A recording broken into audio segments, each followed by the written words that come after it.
கரூர் வேலுச்சாமிபுரத்தில் நேற்று நடந்த தாவேகாவினுடைய இந்த பிரச்சார கூட்டத்தில் பெரும் துயர சம்பவமாக இந்த கூட்ட நெரிசலில் சிக்கி 39 பேர் உயிரிழந்திருக்கிறார்கள். இந்த பிரச்சார கூட்டத்தில் எந்த இடத்துல இந்த சம்பவம் நடந்தது, 39 பேர் உயிரிழப்பதற்கான காரணம் என்ன, இந்த இடத்தை நேரடியாக பார்க்கலாம். இந்த பகுதியை பாருங்கள். இதுதான் அந்த துயர சம்பவம் நடந்த இடம். காவல்துறையினர் இவற்றை இந்த பகுதி முழுவதுமாகவே சீலிட்டு வைத்திருக்கிறார்கள். பொதுமக்கள் யாருமே செல்லக்கூடாது என இந்த பகுதி முழுவதுமே சீலிட்டு வைத்திருக்கிறார்கள். பார்க்கலாம். ஒரு இந்த பகுதியை சுற்றி, அதாவது ஒரு 5 கடைகள் கொண்ட இந்த பகுதி முழுவதுமாக சீலிட்டு வைத்திருக்கிறார்கள். இது தொடர்ந்து காவல்துறையினர் நேற்று இரவிலிருந்து இந்த பகுதியில் பல்வேறு விசாரணையை மேற்கொண்டார்கள். எதனால் இந்த இடத்தில் இப்படி நடந்தது, தொடர்ந்து பல்வேறு இடங்களில் பிரச்சாரம் நடந்தாலும், விஜயனுடைய பிரச்சாரம் நடந்தாலும் இந்த இடத்தில் இப்படி நடப்பதற்கான காரணம் என்ன என்று விசாரித்திருக்கிறார்கள். இந்த இடத்தையே பார்க்கலாம். ஒரு போர்க்களம் போல எவ்வளவு காலணிகள் கிடக்கிறது, இந்த இடத்துல எவ்வளவு கூட்டம் இருந்திருக்கும் என்பதை, கூட்டம் எவ்வளவு இருந்தது என்பதை எல்லாம் நேற்று முழுவதுமாக நம்ம காட்சிகளில் பார்த்தோம். ஆனால் இந்த இடங்கள்லாம் பாருங்க, எவ்வளவு காலணிகள், இந்த சாலை ஓரம் முழுவதும் காலணிகளாக கிடக்கிறது. குறிப்பாக இந்த சம்பவம் நடந்த, இந்த துயர சம்பவம் நடந்த பகுதி இதுதான். இந்த பகுதியில் எவ்வளவு காலணிகள் கிடக்குது பாருங்க. அதே போல இந்த இடத்துல ஒரு சிறு மரம் ஒன்று இருக்கிறது, அந்த கிளைகள்லாம் உடைந்திருக்கிறதையே நீங்க பார்க்கலாம். இதெல்லாம் ஒரு முக்கிய காரணமாக, இந்த சம்பவம் நடப்பதற்கு ஒரு முக்கிய காரணமாக இருந்திருக்கு. அதாவது இதற்கு அருகிலேயே தான் ஒரு 10-20 அடி தொலைவில் தான் இந்த சாலையிலேயே விஜயனுடைய வாகனம் நேற்று இங்குதான் நின்று அவர் பேசிக் கொண்டிருந்தார். வரக்கூடிய கூட்டத்தினர் அனைவருமே பேருந்து எங்கு நிற்கிறதோ அந்த பேருந்தை நோக்கி தான் வந்து கொண்டிருந்தார்கள். இந்த காலணிகளை பார்த்தீர்கள் என்றால் பெரும்பாலும் இளைஞர்களுடைய காலணிகள் தான், இளம் வயதினர் தான் நிறைய பேர் அணிந்திருந்த காலணிகள் இது. இந்த இடத்தில் தான் அவர்கள் அந்த கூட்ட நெரிசல் ஏறி இருக்கிறார்கள்.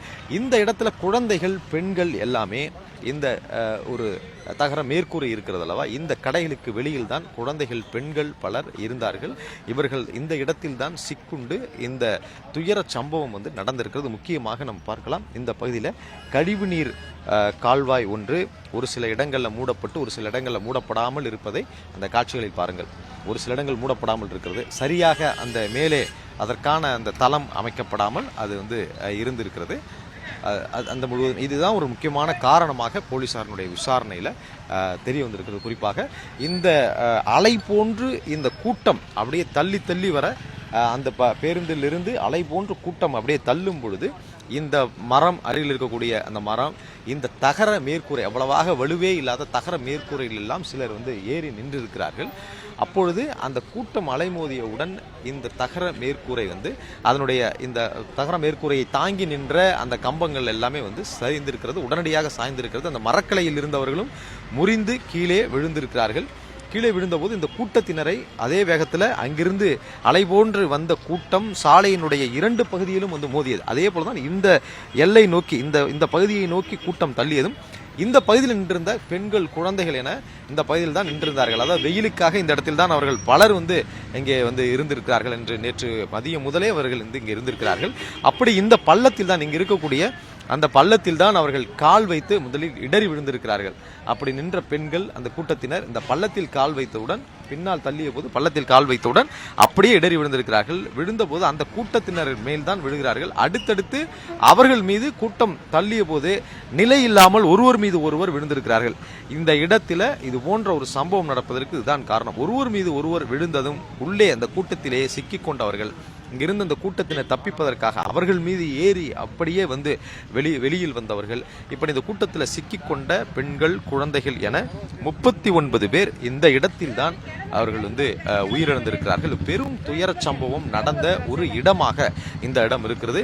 இந்த இடத்தில் இதுதான் முதற்கட்ட விசாரணை, போலீசார் நடத்திய விசாரணையில் இதுதான் தெரிய வந்திருக்கிறது. இப்படிதான் நடந்தது என்பது தெரிய வந்திருக்கிறது. இந்த இடத்தில் இது போன்று ஒரு இந்த கழிவுநீர் கால்வாய் செல்லக்கூடிய பகுதியில் அதனுடைய அந்த மேலே அதனுடைய மூடியெல்லாம் சில இடங்களில் மூடப்படாமல் இருந்திருக்கிறது. அதை இந்த இடத்தை ஒரு கூட்டத்தை நடத்துவதற்கு ஏற்பாடு செய்யும் பொழுது அவர்கள் அதை ஏற்பாடு செய்தவர்கள் அவற்றை ஏன் கவனிக்காமல் விட்டார்கள், இதெல்லாம் ஒரு பாதுகாப்பு குறைபாடு என்று கவனிக்காமல் விட்டார்கள் என்று இதெல்லாம் ஒரு அறிக்கையாக உளவுத்துறை மூலமாக காவல்துறைக்கு கொடுக்கப்பட்டிருக்கிறது.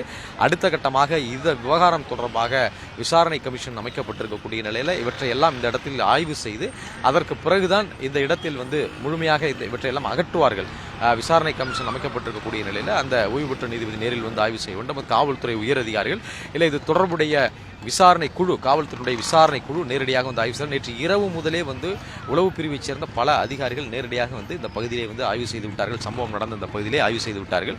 இந்த பகுதி முழுவதுமே பார்க்கலாம், இந்த பிரச்சாரம் நடந்த இந்த பகுதியில் இந்த முழுவதுமாகவே பார்க்கலாம் எந்த அளவிற்கு கூட்டம் இங்கே இருந்தது. முழுவதுமாக பதாகைகள், அருகில் இருந்த மரம், அந்த ஒவ்வொன்றும் சாலை ஓரமாக இருந்த மரம் முறிந்து இருக்கிறது, அந்த பதாகைகள் எல்லாம் சாய்ந்துகள் இருக்கிறது, தற்காலிக மின்கம்பங்கள் எல்லாம் அமைக்கப்பட்டு அவை எல்லாமே வந்து சாய்ந்திருக்கிறது. அவற்றை இன்னும் முழுமையாக இங்கிருந்து அகற்றாமல் இருக்கிறார்கள். தொடர் விசாரணை நடத்தப்பட வேண்டியிருக்கிறது. இந்த இடத்தில் எப்படி இதெல்லாம் நடந்தது என்பதற்கு இது ஒரு ஆதாரமாக, இவற்றை ஒரு சான்றாக எடுத்துக்கொண்டு இவற்றை வந்து அகற்றாமல் இருக்கிறார்கள். இதற்கு பிறகுதான் முழுமையாக விசாரணை நடந்து முடிந்த பிறகு இவற்றை எல்லாம் அகற்றுவதற்கான நடவடிக்கைகளில் ஈடுபடுவோம் என்று போலீசார் தரப்பில் கூறியிருக்கிறார்கள்.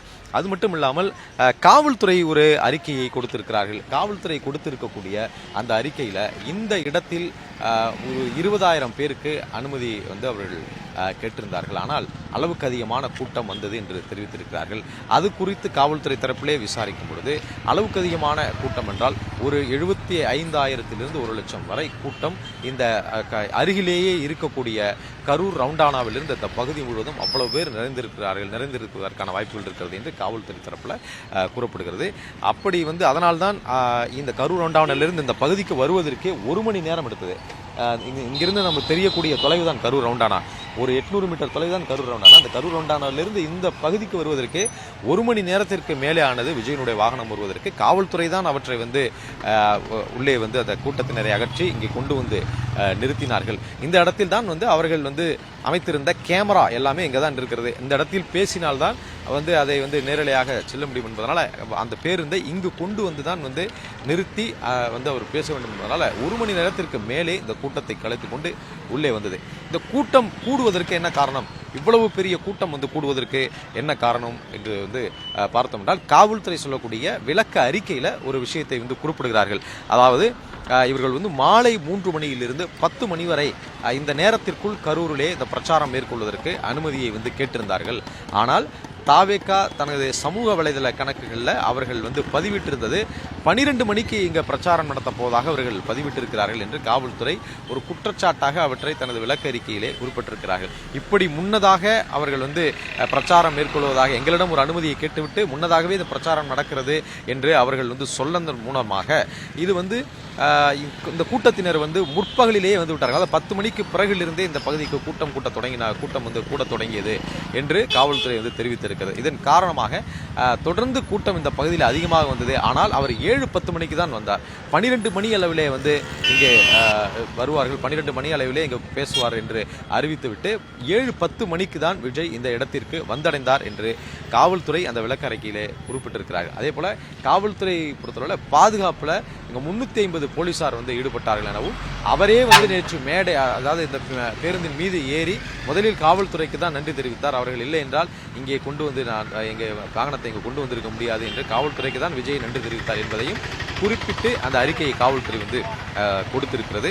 அப்படி இருக்கும் பட்சத்தில் இது காவல்துறை வந்து அதற்கான பாதுகாப்பை வந்து வழங்கியது என்று காவல்துறை தரப்பில் ஒரு விளக்க அறிக்கையில் அவற்றை குறிப்பிட்டிருக்கிறார்கள். அது மட்டும் இல்லாமல் நேற்றைய கூட்டம் என்பது இந்த இடத்துல இதற்கு வந்து ஈரோடு செல்லக்கூடிய அந்த சாலை, இந்த இடத்துல பார்த்தோம் என்றால் இவ்வளவு எண்ணிக்கையில் ஒரு 70,000 மேலே 75,000 1 லட்சம் வரை இருக்கும் என்று குறிப்பிடுகிறார்கள். இந்த ஒரு 500 மீட்டர் அல்லது ஒரு 800 மீட்டர் தொலைவுக்குட்பட்ட அந்த பகுதியில் அவ்வளவு பேர் வந்து இந்த 2 சாலை பகுதிகளிலுமே திரண்டிருந்தார்கள். அது மட்டும் இல்லாமல் பேருந்து வந்து எங்கே நிற்கிறதோ அந்த இடத்திற்கு வர வேண்டும், விஜய் அருகிலிருந்து பார்க்க வேண்டும் என்பதற்காக கூட்டம் வந்து அலைமோதி ஒரே இடத்தில் குவிந்ததாக அவர்கள் குறிப்பிடுகிறார்கள். அதன் காரணமாகவே இப்படியான ஒரு துயர சம்பவம் நடப்பதற்கு வழிவகுத்தது என்று போலீசார் தரப்பில் விசாரணையில் இவற்றை வந்து அறிக்கையாக கொடுத்திருக்கிறார். குறிப்பாக இந்த இடத்தில் வந்து என்ன நடந்தது, இந்த துயர சம்பவம் நடந்த இடம் இதுதான், இந்த இடத்தில் என்ன நடந்தது என்றது முழு அறிக்கையாக காவல்துறை கொடுக்கப்பட்டிருக்கிறது. இதை அடிப்படையாக வைத்து தான் விசாரணையை வந்து தொடங்குகிறார்கள். அடுத்தடுத்த கட்டமாக தற்பொழுது சட்டம் ஒழுங்கு கூடுதல் டிஜிபி டேவிட்சன் தேவாசீர்வாதம் கரூருக்கு வந்திருக்கிறார். அடுத்ததாக சிபிசிஐடியினுடைய உயரதிகாரிகள் பலர் வர இருக்கிறார்கள். அதே போன்று இந்த நீதி விசாரணை அமைக்கப்பட்டிருக்கிற ஒரு நபர் கமிஷனுடைய ஓய்வு பெற்ற நீதிபதியும் இந்த இடத்திற்கு வந்து நேரடியாக ஆய்வு செய்ய இருக்கிறார். அடுத்த கட்டமாக அதன் அடிப்படையில் தான் சட்ட நடவடிக்கைகள் மேற்கொள்ளப்படும் என்று காவல்துறை தரப்பில் தெரிவிக்கப்பட்டுள்ளது.